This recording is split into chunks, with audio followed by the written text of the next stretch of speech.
Since I was little, I would look up to my sister and she felt like a second mom to me. I thought nothing could bring her down. But when I got older, she left the congregation that my mom and I were regularly attending, and we were able to see almost immediately that she was not doing so well. She fell into a deep depression and was living an unhealthy lifestyle, and she said that she was feeling lost and was drowning.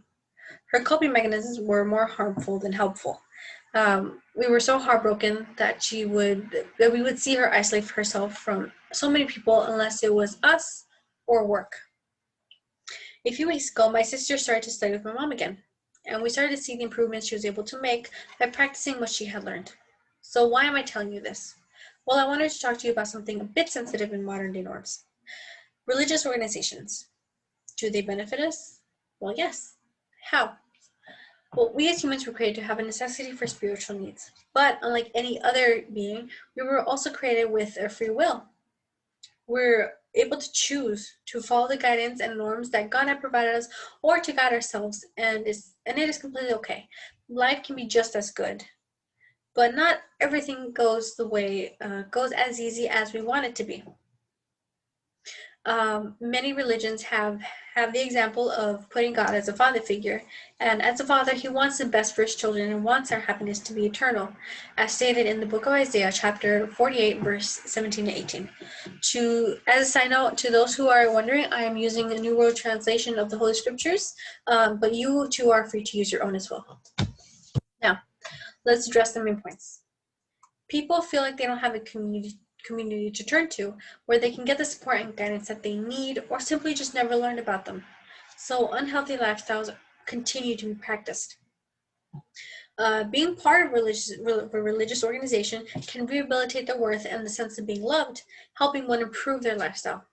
And as a visualization, I will share the experience of Dimitri and how we too can improve our lives just as he did. In Houghton Mifflin's dictionary, the word lifestyle is defined as a way of life or style of a person or group, including diet, taste, work, and interests. As years pass by, these lifestyles can change. Now today, a wide variety of changes have occurred in the lives of all people with new technology, diets, medical studies, morals, and so many more.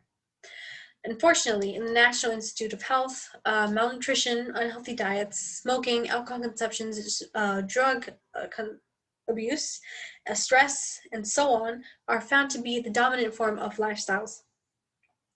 In the 2016 article in The Atlantic, states that less than 3% of people live a healthy lifestyle. That's only 3% in America.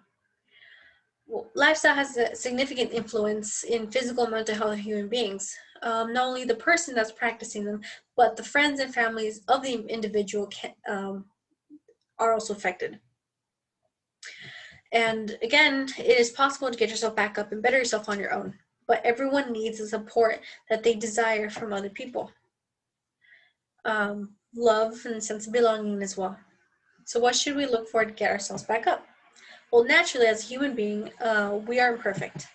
We all need the guidance ever since before we even learn how to walk.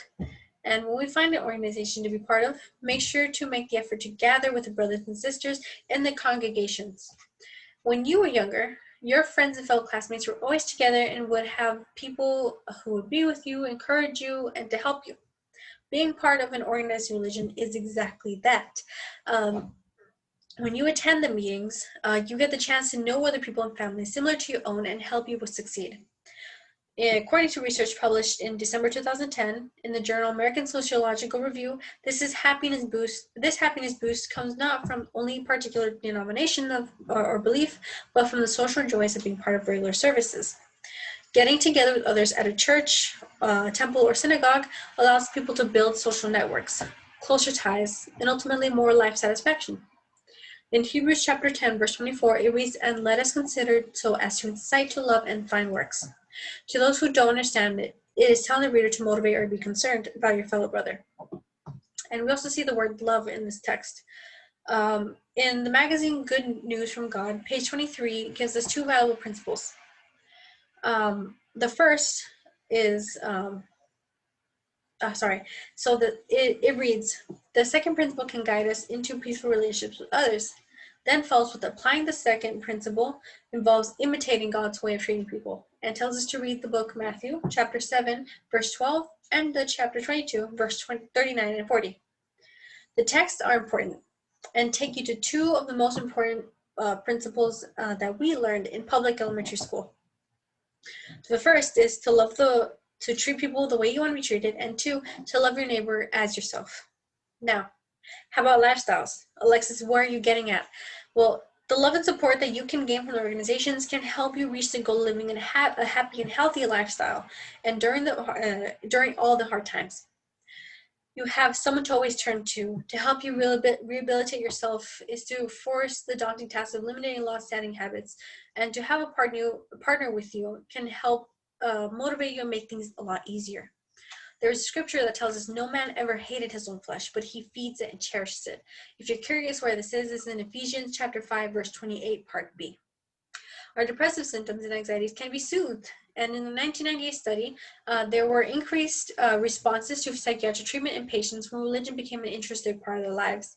And surprisingly, as noticed from my sister and researching for the speech, we can become more motivated to even go to our doctor visits.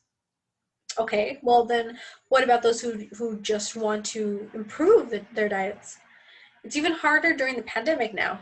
Well, in Life Science, it says that giving people religious reminders makes them feel like they have less control over their lives, but it also gives them extra abilities to resist the temptations of junk food. Now, I want to share the experience of a man named Dmitry Kirshnov who lived in Kuvrov, Russia. He was a really good man and lived a good life with his wife and daughter and had a really good job as an electrician.